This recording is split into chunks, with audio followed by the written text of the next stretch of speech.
नमस्कार, स्वागत है आपका देवभूमि समाचार में। मैं हूं आपके साथ स्वीटी दीक्षित। उत्तराखंड की खबरों की ओर रुख करेंगे। प्रधानमंत्री नरेंद्र मोदी के मन की बात कार्यक्रम का 100वां एपिसोड रविवार को होने जा रहा है, जिसकी तैयारियों में बीजेपी संगठन दमखम से जुटी हुई है। दरअसल प्रधानमंत्री नरेंद्र मोदी ने मन की बात कार्यक्रम की शुरुआत 3 अक्टूबर 2014 को किया था, जिसके बाद से ही समय समय प्रधानमंत्री के मन की बात कार्यक्रम को संबोधित करते रहते हैं। इसी क्रम में 30 अप्रैल को पीएम मोदी इस कार्यक्रम के 100वें एपिसोड को संबोधित करने जा रहे हैं। इसके लिए प्रदेश बीजेपी ने तमाम नेताओं की जिम्मेदारी भी तय कर दी है।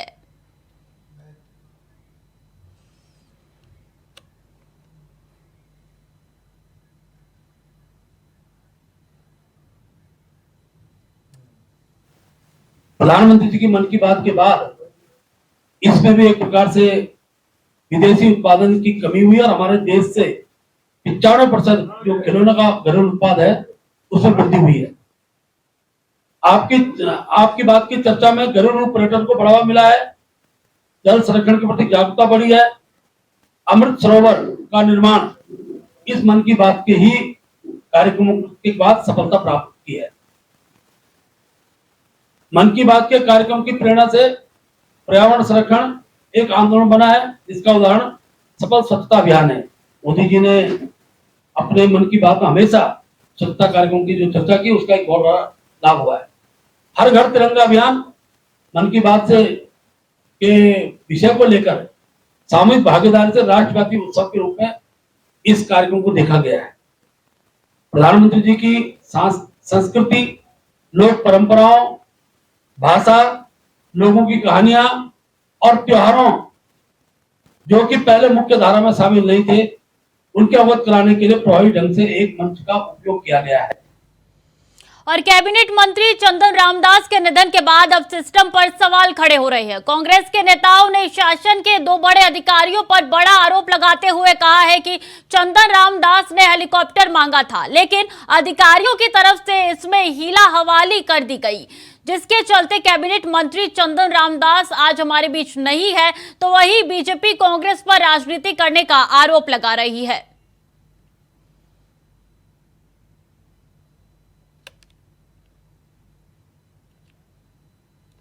देखिए, चंदन रामदास जी का जो निधन हुआ वो तो बहुत अपूर्णीय क्षति है, जिसको कभी भी पूरा नहीं किया जा सकता।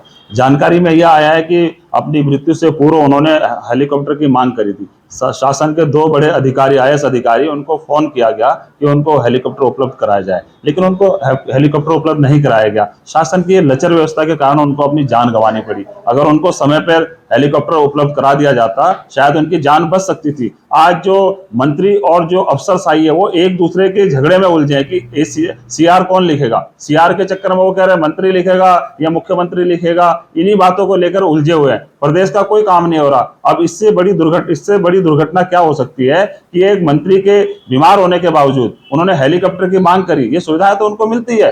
अगर मंत्री को हेलीकॉप्टर नहीं मिल पाया, उनको स्वास्थ्य की सुविधा प्रदेश के अंदर नहीं मिल पाई, तो आम जनता का क्या होगा। ऐसे अधिकारियों के खिलाफ जांच होनी चाहिए। और अगर उन्होंने हेलीकॉप्टर की मांग करी है तो जो अधिकारी उसमें सम्मिलित है, जिन्होंने हेलीकॉप्टर उपलब्ध नहीं कराई, जिस कारण उनको अपनी जान देनी पड़ी, ऐसे अधिकारियों के खिलाफ भी कार्रवाई। देखिए, एयर एम्बुलेंस से इंदिरा हृदय जी को भी भेजा था।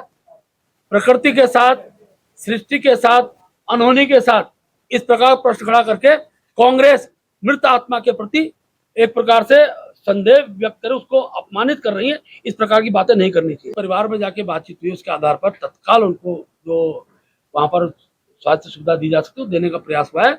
और ऐसी घटना, दुखद घटना, उस पर मैं बहुत क्रांतिक विषय की और ध्यान नहीं करना चाहता। और पूर्व मुख्यमंत्री और कांग्रेस के वरिष्ठ नेता हरीश रावत 29 अप्रैल को अपनी पुस्तक उत्तराखंडियत का विमोचन करने वाले हैं, लेकिन पुस्तक के विमोचन से पहले ही हरीश रावत किशोर उपाध्याय के निशाने पर आ गए हैं। किशोर उपाध्याय ने हरीश रावत पर तंज कसते हुए कहा है कि चोर चोरी से जाए, हेरा फेरी से ना।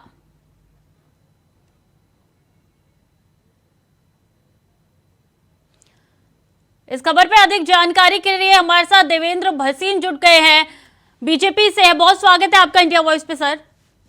धन्यवाद।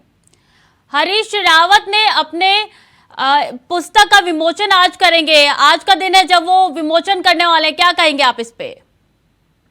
देखिए, पुस्तक लिखने का अधिकार सभी को है। और हरीश रावत जी भी पुस्तक लिख भी सकते हैं और उसका विमोचन भी करा सकते हैं, ये तो हर एक का अधिकार है। प्रश्न केवल ये उठता है कि उस पुस्तक में लिखा क्या गया है। मैं खुद एक लेखक हूँ, पत्रकार भी हूँ, तो किसी प्रकार की रचना धर्मिता का मैं स्वागत करता हूँ, लेकिन मेरा हमेशा मानना रहा है अपने पाठकों को, सभी लोगों को जो भी हम जानकारी दें वो तथ्याधारित होनी चाहिए, सत्य होनी चाहिए, क्योंकि वो एक डॉक्यूमेंट होता है जिस पर कि लोग विश्वास भी करते हैं। तो मैं समझता हूँ कि हरीश रावत जी अपनी पुस्तक में सत्य लिखा होगा और बाकी को टिप्पणी करना इसलिए भी उचित नहीं है क्योंकि मैं अभी मेरी पुस्तक पढ़ी नहीं है। जी, हमारे साथ कांग्रेस से करण महाराज जुड़ चुके हैं, प्रदेश अध्यक्ष है। हरीश रावत पूर्व सीएम ने विमोचन करने वाले कुछ ही देर में अपने पुस्तक का, क्या कहेंगे इस पे आप? उनका राजनीतिक अनुभव है, केंद्र में राज्य मंत्री से लेकर कैबिनेट मंत्री, राज्य में प्रदेश कांग्रेस कमेटी के अध्यक्ष से लेकर मुख्यमंत्री, विधायक, सांसद और राज्यसभा सांसद, इन सभी पदों को सुशोभित किया है, यहाँ तक कि प्रधान और ब्लॉक प्रमुख के पद को भी। तो एक लंबा राजनीतिक जीवन है, लंबा अनुभव है और मुझे लगता है उसी तरीके से अनुभव वाली बातें उन्होंने लिखी होंगी। और मैंने भी क्योंकि पुस्तक पढ़ी नहीं है, मैं ज्यादा टिप्पणी नहीं कर सकता, लेकिन मुझे लगता है उसमें कई चीजें ऐसी होंगी जिससे सबक लिया जा सकता है आने वाले समय में, और बहुत अच्छी चीजें सीखने को भी मिलेंगी और ऐसी जानकारियां जो आम आदमी को नहीं होती अमूमन, क्योंकि राजनीति जैसी दिखाई देती वैसी होती नहीं है। और मुझे लगता है कि इससे कई चीजें हमको समझने में मदद मिलेगी, मेरा यही मानना है। बीजेपी का कहना है कि पुस्तक लिखी है लेकिन तथ्यों पे आधारित पुस्तक लिखी है। देखिए, बीजेपी है, सत्ता में है, कुछ भी कह सकती है और वो तो कई किस्म की बातें आजकल कर रहे हैं। बेटी बचाओ बेटी पढ़ाओ कहते हैं, दूसरी तरफ सेंगर साहब आ जाते हैं, कभी लड़की डीएनए टेस्ट के लिए भागती फिरती है, अंकिता मर्डर केस में वीआईपी को बचाया जाता है। तो ऐसी पार्टी जो कंठ डूबी हुई हर चीज में, वो किसी पे कुछ भी टिप्पणी करती है, उसमें कुछ नहीं कहा जा सकता। ठीक है, हमारे साथ देवेंद्र भसीन भी लगातार बने हुए हैं। देवेंद्र जी, आपने उम्मीद है कि करण महाराज जी का बात सुन लिया होगा? जी, देखिए, जहाँ तक भारतीय जनता पार्टी का सवाल है, भारतीय जनता पार्टी हमेशा तथ्यों पर आधारित बात कहती है। भ्रम फैलाने का जो काम है वो कांग्रेस का है और ये पुराना इतिहास कांग्रेस का है। वर्तमान में भी जो बातें वो कह रहे हैं, अंकिता मर्डर केस की बात उन्होंने करी, तो उनको ये भी ध्यान में होना होगा कि माननीय उच्च न्यायालय और उच्चतम न्यायालय ने भी राज्य सरकार की जो जांच है उसको सही ठहराया है। अब कोर्ट के मामले को भी अगर ये स्वीकार नहीं करते तो मैं इस पर क्या कहूँगा, लेकिन मेरा कहना यह है कि जो पुस्तक है, पुस्तक में तथ्य होंगे ये आवश्यक है। अब उसमें एक विवाद चल रहा है, वो है उत्तराखंडियत को लेकर के।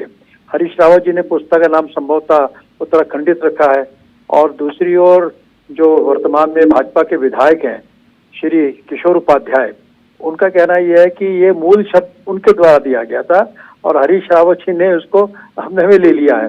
अभी विवाद है दो लोगों के बीच का, तो इसलिए हम उसमें कुछ नहीं कहेंगे, लेकिन इतना जरूर है कि उत्तराखंडियत जो है कुछ सीमित बात नहीं है। उत्तराखंडियत में बहुत सी बातें आती हैं, देवभूमि के देवत्व की बात आती है, देवभूमि के लोगों की संस्कृति की सब बातें आती हैं, देवभूमि के अनाजों की बात आती है, एक पहचान की बात आती है, संस्कृति की बात आती है। अब हरीश रावत जी ने क्या लिखा ये तो पुस्तक पढ़ के ही बता पाएंगे, टिप्पणी कर पाएंगे, लेकिन मैं समझता हूँ कि तथ्यों पर आधारित होगी तो अच्छी बात होगी, लेकिन अगर तथ्यों को तोड़ा मोड़ा जाएगा तो निश्चित तौर पर इस पर सवाल खड़े होंगे। करण महाराज जी, पहली बात तो कांग्रेस भ्रम फैलाने का काम कर रही है, बीजेपी की तरफ से कहना है, और दूसरी बात उत्तराखंडियत, ये नाम चुराया हुआ नाम है।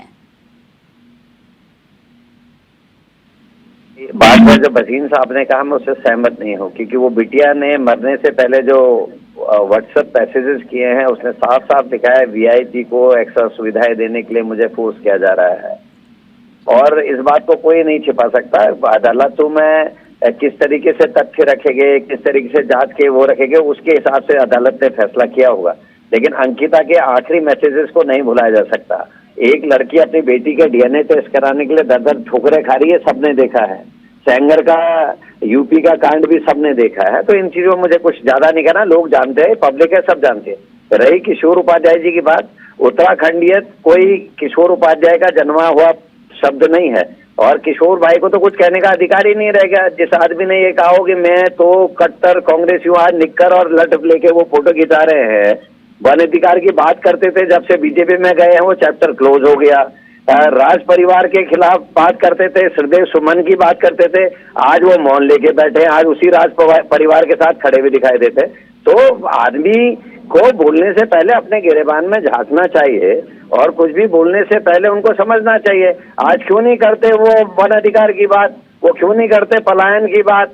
जब से वो बीजेपी में गए हैं तब से उन्होंने श्रीदेव सुमन जी का नाम लेना बंद कर दिया है। तो ये ऐसे व्यक्ति के लिए जिसका राजनीतिक जीवन जो है उनसे 60-70 गुना ज्यादा है, उसके लिए इस तरीके की टिप्पणी सीधे सीधे कर देना ये शोभा नहीं देता। देवेंद्र भसीन जी, जवाब दीजिए। किशोर उपाध्याय जी हरीश रावत जी के लिए क्या कह रहे हैं और मेहरा जी ने जो टिप्पणी करी है, इसका उत्तर तो श्री किशोर उपाध्याय ही दे पाएंगे, मुझे इसमें कुछ नहीं कहना है। लेकिन एक बार मैं जरूर दोहराना चाहूंगा कि जो कांग्रेस में उस समय बिखराव आया वो श्री हरीश रावत के जो व्यवहार रहा है, उनके द्वारा अपने विधायकों और मंत्रियों के साथ जिस प्रकार से किया जाता था व्यवहार, उस कारण से उसमें बिखराव आया। और उसी क्रम में किशोर उपाध्याय जी को भी लगा कि यहाँ पर रहना उचित नहीं होगा और उन्होंने फिर एक जो धारा है उसको बदला और एक बड़े काम में जुट गए। तो एक विचार बदलता आदमी का, और ये लोकतंत्र में और मानवीय जीवन वाला स्वाभाविक भी है। तो ऐसे में बाकी जो कुछ टिप्पणी महाराज जी ने कहा है तो उसके बारे में किशोर जी कुछ कह पाएंगे, मुझे उसके बारे में कुछ नहीं कहना है। मेरा तो कहना ये है कि उत्तराखंडी शब्द जो है उसकी परिभाषा सही ढंग से हरीश जी ने रखी होगी, क्योंकि उसमें झिंगोरे की बात करना, कोदे की बात करना, पकौड़े तलना, ये उत्तराखंडियत नहीं है। उत्तराखंडियत का बहुत व्यापक अर्थ होता है और मैं समझता हूँ कि वो परिभाषा हरीश जी ने लेकर के उस पुस्तक में लिखा होगा। हालांकि किस रूप में उन्होंने उत्तराखंडित की परिभाषा दी है, ये पुस्तक पढ़ने के बाद जब सामने आएगा तो हम इस पर बात करेंगे। जी, देवेंद्र भसीन जी, करण महाराज जी, आप दोनों का बहुत बहुत शुक्रिया हमारे साथ जुड़ने के लिए, अपना कीमती वक्त हमारे साथ साझा करने के लिए। तो हरदा की उत्तराखंडियत पुस्तक का विमोचन होने वाला है कुछ ही देर में और इसको लेके तमाम बीजेपी आरोप भी लगा रही है, तो वही कांग्रेस इन आरोपों को निराधार बता रही है। तो वही उत्तराखंड वन विकास निगम ने बड़ा फेल बदल हुआ है। Senior IFS KM. राव को बनाया गया है एमडी। डॉक्टर कपिल कुमार को पद से मुक्त कर भेजा है मुख्यालय। अपर प्रमुख वन संरक्षक, मुख्य वन संरक्षक पर्यावरण का काम देखेंगे। कपिल अध्यक्ष कैलाश गहतोड़ी और डॉक्टर जोशी के बीच जारी थी तनातनी। एमडी जोशी की तरफ से कई कामों में की गई थी निगम अध्यक्ष की अनदेखी। तो अहम जानकारी आप तक पहुंचा रहे हैं कि आपको बता दें बड़ा फेरबदल हुआ है और इसी के तहत अध्यक्ष कैलाश गहतोड़ी और डॉक्टर जोशी के बीच अभी भी तनातनी जारी है। एमडी जोशी की तरफ से कई कामों में की गई थी निगम अध्यक्ष की अनदेखी, जिसके बाद ये फेरबदल हुआ है। तो वन विकास निगम में बड़ा फेरबदल देखने को मिला है। और कोटाबाग की 4 ग्राम पंचायतों के 15 तोक में रहने वाले करीब 12,000 लोगों को सप्लाई किए जा रहे पानी के टैंक में 14 बंदर मरे मिले हैं। इससे ग्रामीणों में विभाग के प्रति आक्रोश है। हालांकि पता चलते ही पानी निकालकर टैंक की सफाई करा दी गई। इधर प्रशासन ने भी मामले की जांच बैठा दी है।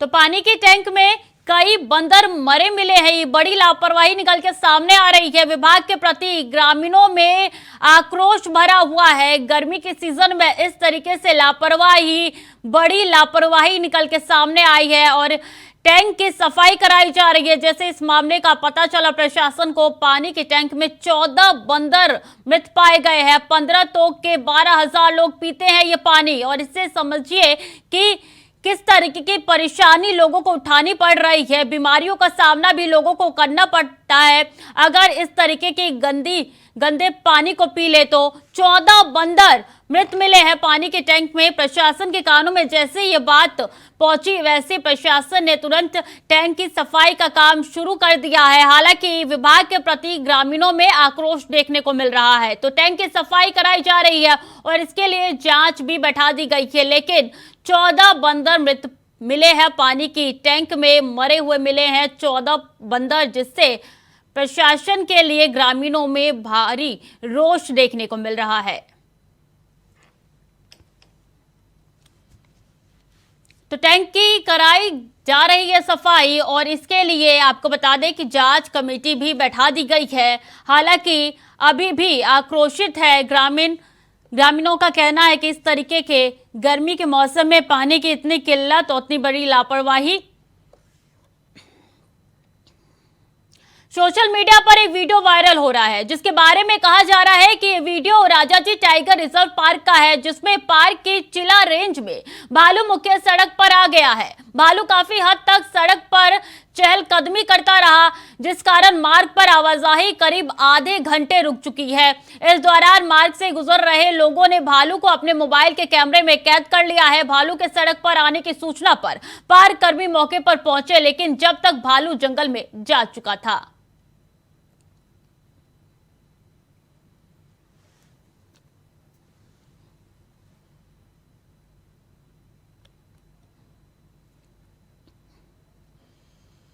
और राज्य में 627 शराब की दुकानों के मुकाबले अभी भी 109 सरकारी शराब की दुकान आवंटित नहीं हो पाई है, जबकि 400 करोड़ रुपए का राजस्व वसूलना भी बाकी है। सचिव आबकारी हरिचंद सेमवाल ने बताया कि जिन जनपदों में विभागीय कार्य सही नहीं किए गए हैं, उन पर कार्रवाई की जा रही है। वहीं उत्तरकाशी और चमोली जिला आबकारी अधिकारियों का वेतन रोकने के निर्देश दिए गए हैं।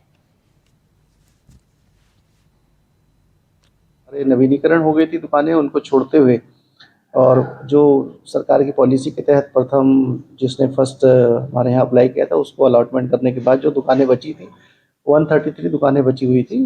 तो कल जो प्रक्रिया के तहत दुकानों का आवंटन किया गया है जिन्होंने अप्लाई किया था, तो जो जानकारी जो मिली है वो 109 दुकानें हमारी अभी भी रह गई है। 24 दुकानों के करीब उसका कल निराकरण हो गया है, जो हमारी व्यवस्थित हो गई है। तो जो 109 दुकानें रह गई है उसमें कम से कम 400 करोड़ के आसपास का रेवेन्यू इन्वॉल्व है। हमारी कोशिश है कि जल्दी से जल्दी उनके भी व्यवस्थापन की कार्रवाई संपन्न। और लक्सर में पुरानी पेंशन बहाली संयुक्त मोर्चे ने अपनी मांगों को लेकर दिल्ली में आंदोलन की रणनीति तैयार कर ली है। मोर्चा के जिला अध्यक्ष नवीन सैनी और जिला प्रभारी विवेक सैनी ने कहा है कि एनपीएस के तहत रिटायर्ड कर्मियों को सिर्फ 1000-2000 प्रति महीने पेंशन मिल रही है, जिसमें जीवन यापन करना भी मुश्किल हो रहा है। सरकार द्वारा पेंशन बंद कर नई पेंशन स्कीम हमारे हितों पर प्रहार है। पुरानी पेंशन बहाली को लेकर 1 मई को दिल्ली में आंदोलन होगा। 1 मई में जो राष्ट्रीय पुरानी पेंशन बहाली संयुक्त मोर्चा है, पुरानी पेंशन का लिए लड़ रहा है। हमारा 1 मई को संसद मार्च का कार्यक्रम है, और उसमें पूरे राज्य से, हमारे उत्तराखंड से, और साथ में क्योंकि अब हम हरिद्वार के यहाँ लक्सर ब्लॉक में खड़े हैं, तो हमारे साथी बिल्कुल तन मन धन से और ऊर्जा से भरे हुए हैं, और वहाँ जाने की पूरी योजना है। उसी के बारे में हम यहाँ पे इकट्ठे हैं। और लक्सर एसडीएम गोपाल राम बिनवाल रासो टीम के साथ क्षेत्र के खनिज भंडारण स्टॉक पर छापेमारी की। छापेमारी के दौरान स्टॉक के रजिस्टर का वहां मौजूद खनिज सामग्री के साथ मिलान किया गया, तो स्टॉक से ज्यादा सामग्री रखी हुई मिली, जिसके बाद टीम ने कार्रवाई करते हुए इन स्टॉक को सीज कर दिया है। मैं अवैध खनन की बार बार शिकायतें आ रही थी, उसको लेकर के पूर्व में 7 स्टॉक को सीज किया गया था, और पुनः कल 3 स्टॉक को और सीज किया गया है। और इस प्रकार ये कार्रवाई लगातार जारी रहेगी, और इस प्रकार से कोई व्यक्ति अवैध खनन करता है बिना किसी सक्षम अनुमति के, तो कार्रवाई की जाएगी। और लक्सर में पुलिस ने सीसीटीवी फुटेज की मदद से चोर गिरोह का भांडाफोड़ किया है। सुल्तानपुर के शाहिब मलिक ने पुलिस को तहरीर देकर बताया था कि उसके घर पर अज्ञात चोरों ने चोरी की घटना को अंजाम दिया, जिसमें उनके मोबाइल फोन, पासबुक और नकदी पर हाथ साफ किया गया। इसके बाद मामले में पुलिस द्वारा मुकदमा दर्ज कर चोरों की तलाश की जा रही है। देखिए, परसों तहरीर प्राप्त हुई थी कि एक व्यक्ति के यहाँ जो है घर में घुसकर मोबाइल और नकदी चोरी करने का प्रकरण सामने आया था, जिसमें पुलिस ने तत्काल कार्रवाई करते हुए इसमें सीसीटीवी कैमरे के अवलोकन से चोरों को तस्दीक किया, और 3 लोग जो कि सुल्तानपुर निवासी उन्हें गिरफ्तार किया गया, जिनके पास एक मोबाइल, पासबुक और 3000 रुपये की बरामदगी हुई है। उन्हें गिरफ्तार करके माननीय न्यायालय में पेश किया। देखिए, आपराधिक इतिहास जो है ये पुलिस द्वारा खंगाला जा रहा है, उसके हिसाब से आगे की कार्रवाई करेगी। और रामनगर पुलिस ने नशे के खिलाफ अभियान चलाते हुए 2 नशे के सौदागरों को गिरफ्तार कर उनके कब्जे से 111 नशे के अवैध इंजेक्शन बरामद करने में सफलता हासिल की है। दरअसल शुक्रवार की शाम मुखबिर की सूचना पर पुलिस ने ग्राम तेलीपुरा रोड के प्राइमरी स्कूल के पास 2 संदिग्ध लोगों को धर दबोचा। देखिए, कल शाम को हमारी पुलिस टीम ये तेलीपुरा प्राइमरी स्कूल के पास जब गश्त करते हुए पहुंची तो 2 व्यक्ति अनिल सैनी और अंबीराम ये सस्पेक्टेड हालत में दिखाई दिए। तो इनकी तलाशी लेने पर 111 नशीले इंजेक्शन इनसे बरामद हुए हैं। इनके खिलाफ मुकदमा लिख दिया गया है, गिरफ्तार करके माननीय न्यायालय में पेश किया जा रहा है।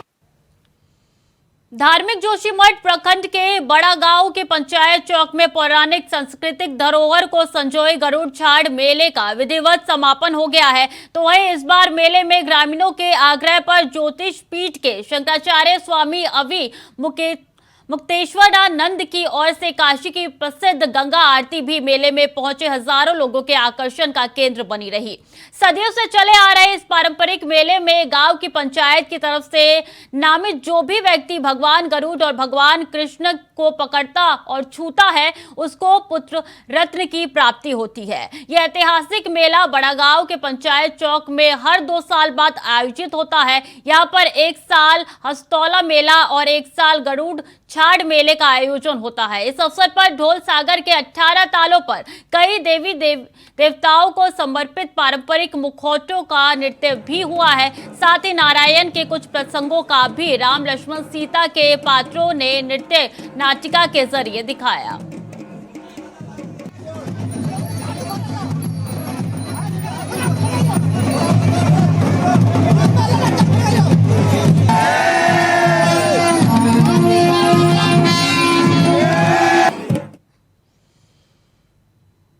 तो वहीं मुख्यमंत्री पुष्कर सिंह धामी ने सड़क दुर्घटनाओं में कमी लाने के लिए 4 धाम मोटर मार्गों को चिन्हित कर 77 अति संवेदनशील स्थानों पर क्रैश बैरियर लगाने के निर्देश दिए हैं, जिसमें उत्तरकाशी, चमोली, पौड़ी, गढ़वाल के जिले शामिल हैं, जिस पर ट्रैफिक पुलिस की तरफ से गंभीरता से काम किया जा रहा है। साथ ही डैमेज क्रैश बैरियर को ठीक कराया जा रहा है ताकि सड़क दुर्घटना होने से बचा जा सके।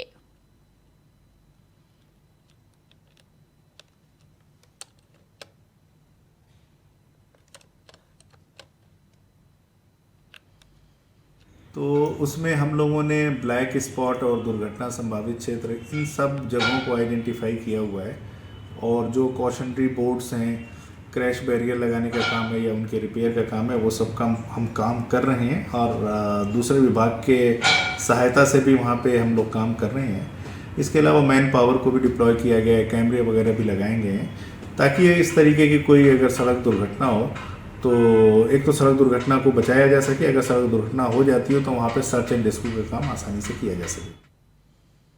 मसूरी माल रोड पर चल रहे सौंदर्यीकरण और पुनर्निर्माण के कार्य में हो रही देरी को लेकर जहां मसूरी के लोगों में आक्रोश है, वहीं पर्यटन सीजन भी शुरू होने वाला है, जिससे संभावना जताई जा रही है कि माल रोड में चल रहे निर्माण कार्यों के चलते पर्यटन सीजन प्रभावित हो सकता है। वहीं जिला प्रशासन माल रोड के पुनर्निर्माण के कार्यों को अप्रैल महीने के आखिरी तक पूरा करने में की कोशिश में जुट चुकी है। जो ये वाला एरिया तो इन्होंने ब्लैक टॉप कर दिया है, फिर यहाँ से जो झूला घर से आगे का जो एरिया है अपर मॉल रोड इन्होंने ब्लैक टॉप कर दी है, लोअर मॉल रोड और फिर वहाँ से जो पिक्चर पैलेस तक का रास्ता है अभी उसमें काम चल रहा है और हम लोग पूरी कोशिश कर रहे हैं कि हम लोग अप्रैल एंड तक ही इस पूरे काम को कंप्लीट कर दें। थोड़ा बहुत आगे पीछे हो तो भी, लेकिन कंप्लीट करने की पूरी ने कहा कि हम तो कोशिश करेंगे कि हम 30 तारीख तक, अभी भी हमारे पास 3 दिन है और हम पूरी कोशिश करेंगे कि हम 3 दिनों में काम पूरा कर लें, प्रोवाइडेड बरसात या कोई इस तरह का इशू ना। फिलहाल के लिए देवभूमि समाचार में इतना ही। खबरें लगातार जारी है, देखते रहिए इंडिया वॉइस।